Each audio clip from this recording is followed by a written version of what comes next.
नमस्कार मित्रों, जय श्री कृष्णा। मित्रों, मानव जीवन में परेशानियों का कभी अंत नहीं होता। आए दिन कोई न कोई परेशानी हमें घेरती है और जिसके चलते हम लोग परेशान रहते हैं। तो परेशानी अगर गिनाई जाए तो परेशानियों का कहीं से कहीं तक अंत नज़र नहीं आता। बहुत सारी परेशानियां मानव जीवन में होती हैं। तो इसमें कुछ तो भविष्य को लेकर दिक्कत होती है, कुछ करियर को लेकर दिक्कत होती है, कुछ स्वास्थ्य को लेकर दिक्कत होती है, कुछ पारिवारिक जीवन को लेकर, कुछ विवाह इत्यादि को लेकर, कुछ संतान को लेकर। तो यहाँ पर मैं जो चर्चा करने जा रहा हूँ, अक्सर जब बहुत प्रयासों के बाद संतान नहीं होती तो इसके पीछे क्या कारण है। ख़ासतौर पर जब महिला को गर्भ नहीं ठहरता, यह एक विचारणीय प्रश्न है कि अक्सर पिता की तुलना बीज से की जाती है और माता की तुलना खेत से की जाती है। अर्थात जहाँ हम पिता को आकाश कहते हैं वहाँ माँ को धरती कहते हैं।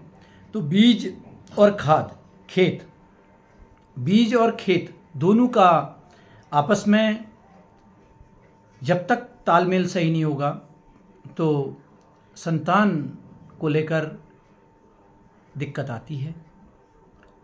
तो इसमें अक्सर ऐसा देखा जाता है कि माँ के गर्भ में बच्चा बड़े मुश्किल से पलता है, आता ही नहीं है। अगर आता है तो गर्भस्राव हो जाता है, गर्भहानि हो जाती है, जिसके चलते कई वर्षों तक संतान नहीं होती, या कुछ लोगों में संतान आती ही नहीं गर्भ के अंदर, इस प्रकार की कोई प्रक्रिया ही नहीं होती।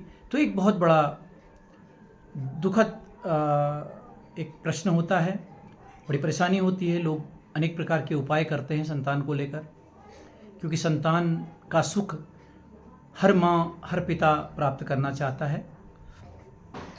तो यहाँ पर मंगल ग्रह को देखा जाता है, खासतौर पर स्त्री की कुंडली में।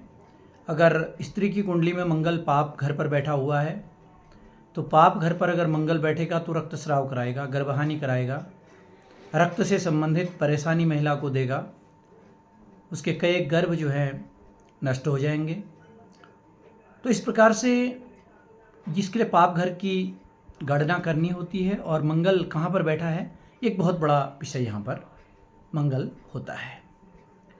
तो मित्रों, ऐसी स्थिति में हमें अपनी कुंडली अच्छे विद्वान ज्योतिषी को दिखानी चाहिए कि हमारे भाग में संतान है कि नहीं है, और अगर हमारा गर्भ नहीं ठहर रहा है और या गर्भस्राव हो रहा है तो उसके लिए हम क्या करें, कैसे उससे निजात मिले, कैसे हमें संतान प्राप्त हो, इसके लिए हमें प्रयास करना होगा।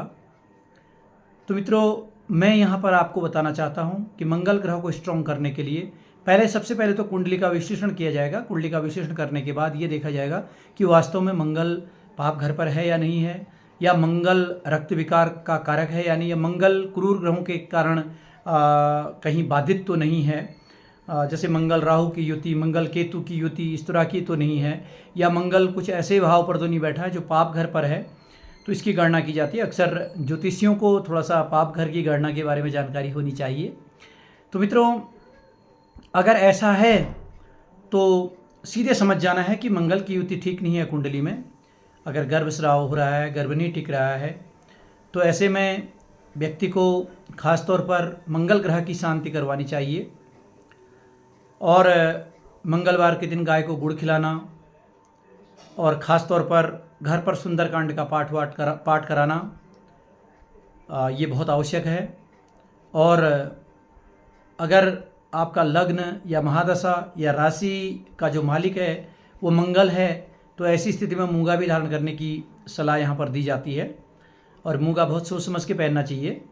तो मित्रों, इस प्रकार से करने से हमें संतान प्राप्त होती है। इसके और भी उपाय हैं, जैसे हम संतान गोपाल मंत्र के जाप कराएं, और हम खास तौर पर संतान गोपाल मंत्रों के जाप के साथ साथ हम शालिविष्ट चावलों से शिवार्चन कराएं, हम चांदी की गाय बनाकर गोदान कराएं तीर्थ स्थान पर।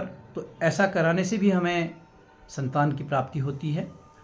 हरिवंश पुराण का वाचन कराने से भी संतान प्राप्त होती है, पुत्रेष्टि यज्ञ करवाने से भी संतान प्राप्त होती है। तो ये देशकाल परिस्थिति पर देखना होता है कि कौन सी दिक्कत के कारण संतान नहीं हो रही है, तो ये हमें देखना होता है। तो मैं समझता हूँ मैंने जो उपाय बताए हैं आप इस पर विचार करेंगे, इसको समझने का प्रयास करेंगे। और एक मंत्र है भगवान वासुदेव का, देवकी सुत गोविंदम वासुदेवम जगतपते देहि मे तनंग कृष्ण त्वामहम शरणं गतः। इस मंत्र का लगातार अनवरत आप जप करते रहें तो इस मंत्र के करने से भी आपको संतान की प्राप्ति होती है।